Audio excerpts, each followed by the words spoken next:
انت بس دلني على اللي زعجك لروح امسح الاراضي فيه. بتمسح الارض بعمك لك غضبان؟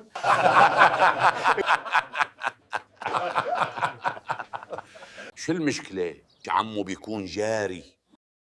والله ما حدا بالعالم بيعصبني غيره. كوم حجار ولا هيك جار القتل.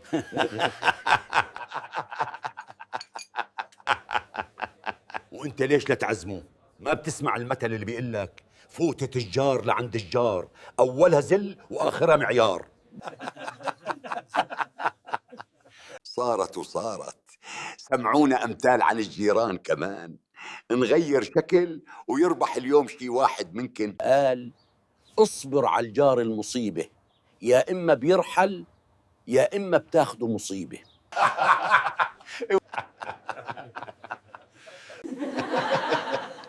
قصتك على عمي؟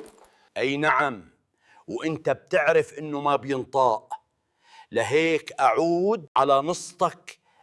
بدك ترد على أبو عزيز رد بالأمثال، مو تقوم تخربط له واجهته. الجار للجار ولو جار، منيحة هي أبو عزيز؟ وجارك قريب أحسن من أخوك البعيد، منيحة هي أبو عزيز كمان؟ سيدي تضرب منك لأخي البعيد لجاري القريب اللي هو عمك، منيحة هي؟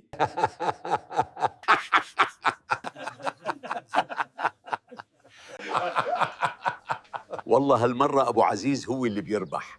هلأ بس تحاسبوه على المشاريب بتعطوه برغوت زيادة.